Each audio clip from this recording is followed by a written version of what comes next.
Washitegeera ate wabba ababbye gwe muntu omu naye bano abambazi b'amasuuti abasiba n'amataayi bo be babba ggwanga ate bajoozi nti ejogo Uganda yafadda kyannaku nti abakwasisa amateeka ate be basinga okugamenya wankubadde nga bwe bagamenyera ate be bagamenyeramu tebakimanya nti oyo amenya etteeka. Kibadde kya buswavu nnyo okulaba nga bannamateeka abavaayo nga basibye amataayi be bavuddeyo okuwolereza ensonga z'ababbi b'omusolo gw'eggwanga Uganda nga bagamba nti ensimbi zabaweebwa mu butuufu, naye ate nga bulijjo betwesigamako nga tulowooza nti oba bano kwe bamanyi ku mateeka banaatuyamba okulungamya eggwanga lyaffe. Weebuuze nti munnamateeka wawagirira omubbi olwo ani asigadde okuwolereza omuntu wa wansi abbiddwa? Nti omuntu wa wansi bwabbibwa oba olina okuddukira bannamateeka, naye ate bannamateeka be tulabyeko ate bali mu tugamba nti ababbi be muyita ababbi si babbi, kye bakola kituufu kubanga ensimbi zibaweebwa mu mateeka. Kakati weebuuze ani agenda okuwolereza nnyaffe Uganda? Kitegeeza Uganda eggweerayo naye ng'ate bamusiba mataayi be bagibulizaayo mu ngeri eyo. Assalamu alaikum warahmatullahi wabarakatuh. Muganda wange oba obadde omanyi nti abantu abambala jiini ne basiba balansi ne bambalako ebitishati ebinene oluusi n'ebijaketi ebiddugala ne batambula ku street nga batambula bamenyeka bati nti be babbi, si kituufu. Era bw'obanga obadde weekengera nnyo abantu bayita bakifeesi abatenga abantu bali babba quality n'amasimu gwe nga bw'olabanga abantu ab'omutawaana mu ggwanga lya Uganda nakyo si kituufu. Tulina ababbi ab'omutawaana ennyo mu ggwanga lyaffe erya Uganda, abasajja abambala amasuuti basiba n'amataayi be bakyasinze okubeera ab'obulabe era ab'omutawaana ery'eggwanga lyaffe. Manyi lwaki?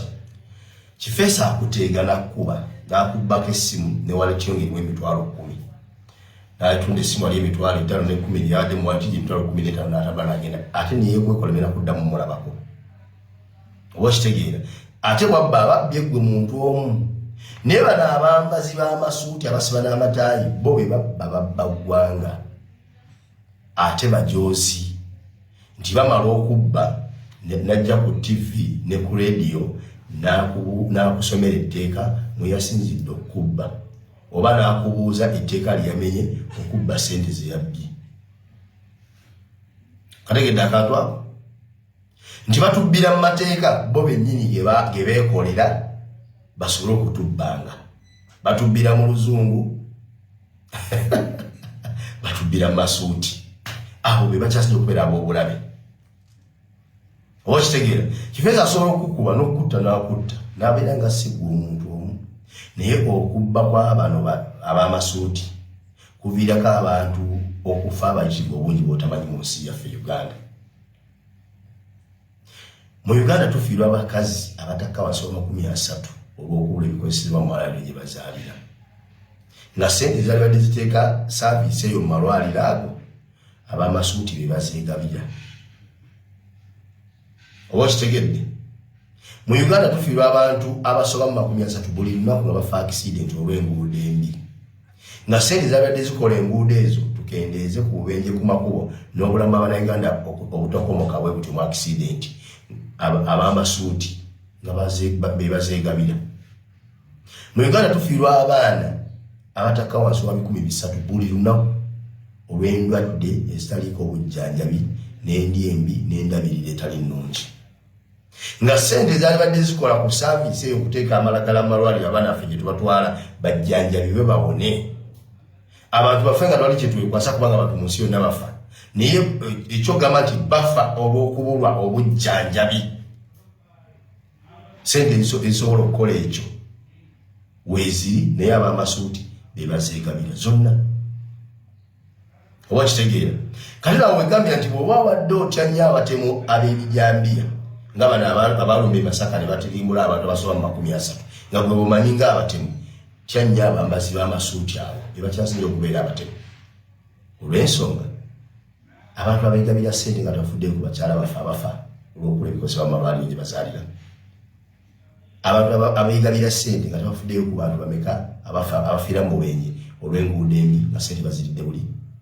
Abantu abegabira ssente nga tebafuddeyo ku baana 300 abafa buli lunaku olw'okubula obujjanjabi mu malwaliro. Ani mutemu asinga abantu abo? Babi nnyo. Tolina wayinza bagerageranya nabo. Kifeesi tasobola kugera n'asayinga ssente mu ggwanika lya Uganda. Tekisoboka. Bano ab'amasuuti bagenda ne beesayiningira ze baagala n'amala ozijjayo n'ajja ku TV ne ku rediyo n'akusomera etteeka mwe yasinzidde zitwala. Kitegedde? Njagala nkuweeyo sekita emu yokka ya paalamenti bw'oba oyagala okukakasa nti ab'amasuuti be bakyasinze okubeera ababbi. Tunuulira paalamenti yokka nga tonatula ku ministries endala zonna nga kyokka nga ministries zonna buli ofiisi ya gavumenti weeri ejjudde bubbi. Netulako wantu omu paalamenti ojja kukakasa.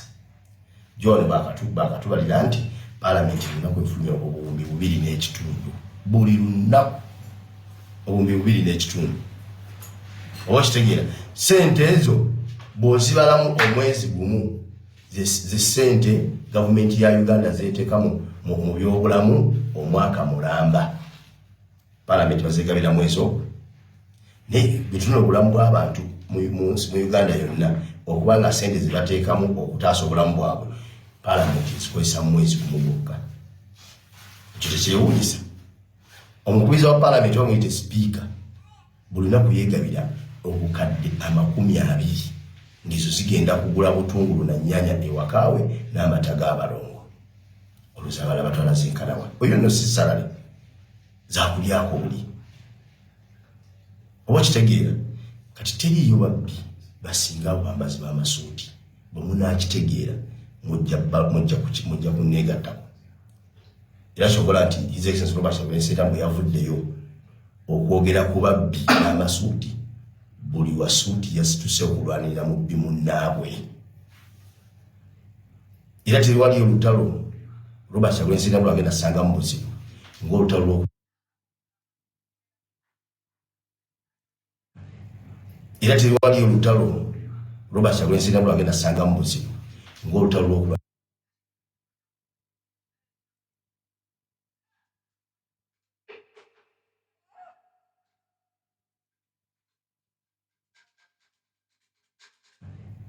Era teriwali olutalo Robert Kyagulanyi Ssentamu lwagenda assanga mu buzibu ng'olutalo lw'okulwa.